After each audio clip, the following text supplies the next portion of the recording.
Kyrie is one of the most skilled players in the history of basketball. Like he's the basketball genius when it comes to the maestro when it comes to the basketball. Is he your most gifted teammate that you've played with? It's weird having you ask me this question. I think he's the most gifted offensive player I played with. You say gifted, we just talking about basketball? Yeah, we just talking about basketball. We talking about what he brings to the game, his style of play, his size, his stature. Offensively, he's the most You know gifted. what I mean? With the basketball, what he's able to do with the basketball, like the way he gets to his spots, the way he posts up big. See, that's a skill set. Like, you know what I mean? To be able to lock in and want to score at a certain effectiveness and efficiency, that's a... I think Kyrie's the only player I've ever seen that can score at every level with either hand. Like, I feel like he can shoot left-handed. I've seen it, shoot left-hand threes. I've seen him shoot left-hand middies, left-hand. He's the best left-hand.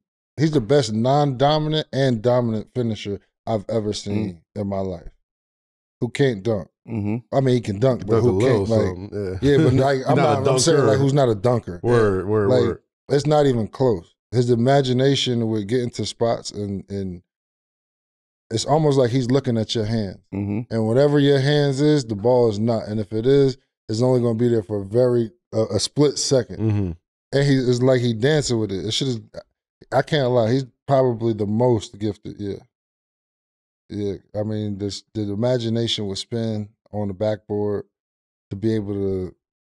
I don't know, man. I've seen some finishes. But that's a gift. That is a gift, though. Like, I mean, it's great players who've played this game forever that can't do that shit. Bro, that's the It's way. the best of the best of the best of the best that cannot do nearly what that man can do. Because we talk about getting to your spot a lot. He's one of them dudes that like, bro, every spot is his spot. He went to school. You know what I'm saying? He went to school. Kyrie went to school. He went to the school. You get what I'm saying? He went to that midi school. He went to that footwork school. He went to that. He went to that killer mentality school. Like he went to that. We've been in environments together. So to see that his attention to details on what he work on, like he's relentless on working on this spot, mastering this spot. And that's all I'm gonna work on today. I'm not doing nothing else. Don't come work out with me. Because this is all I'm working on today. Yeah. I'm working on this corner, right? Listen, don't come work out with me. Unless you want to do this 5 Unless you want to do this shit for 3 hours. I ain't gonna lie. That's how he is, though. Yeah, you was like that. Yeah, hell yeah. I'm saying that's why I say he went to the school.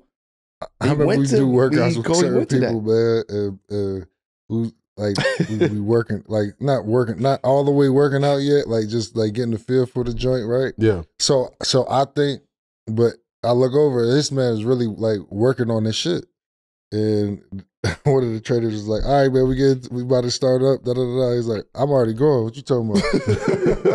And he was like, no, we gonna do this. He was like, all right, I'm gonna get to that. Like, but I'm working on what I need to get to. I was just like, this motherfucker is nuts. Yeah. You know, most people like they go through whatever the trainer sets them up to do the workouts or whatever. But I'm like, he know what he needs, so I mean, I can't find a better scorer right now, so you might as well just let him do it. We can go figure it out on the other hand. That shit was nuts, bro. Real talk. All that being said, man, those games in Golden State where you come back down 3-1 and win the championship, talk to me about those practices leading up to those games, right? Like you're going against this historically great team who's won a zillion games this year, and it's all over but the champagne popping. And, you know, the meme is born. No team has ever come back down 3-1. You're in those practices. What was it like to get into the get me into the mindset of what it took to overcome that? I mean, honestly, it wasn't much because we had already felt like we should have won the year before. Kyrie and Kev get hurt. Shout out to my man Dudley. Steph almost killed. He tried his damnedest out there. He was working his ass off. They had to, man. My man was out there getting IVs in the back. It was like a whole lineman on the sideline. Like you gotta, Steph was running that boy to death. Running him to death, man. Check. So when Kev got hurt in the first round against Boston, then Kai got hurt in the Eastern Conference the first year. The following year to go down 3-1, it was like we already had we already had smoke with them, but when you go down 3-1, you feel like you right there, but it's like certain little plays to where the series could easily counter and shift it. Yep. You know what I mean? Or at least be more competitive than when you at 3-1. When we got to that point, it was just like, it was such a breaking point for us individually because we was almost getting outplayed at every position. Iggy was going damn near whatever he wanted. Draymond was being Draymond. I mean, Steph and Clay was just shooting how they be shooting. Sean Livingston was getting to his spots. It was Barbosa. It was just like, damn. Like, don't get me wrong. We feel like we good. We really got it. But, like, we looking around like there wasn't no reason for us to try to find an outlet. Okay. To not take accountability on why we can't get over this hump. Like for them, they had just won, so the battery's already in the back. Yep. And if you got the battery in your back and you got a core team that's gonna be together for a while, it's gonna be tough to stop them. Like Boston now. Yeah. It's gonna be tough to stop them. You can keep the core group together who and on top of understand how to win, it's a wrap. And on top of that, there's already that chatter of, oh, is this one of the best teams ever? They got the 73 wins and all that stuff. So now you got the shadow of history on there on top of that. But in any way.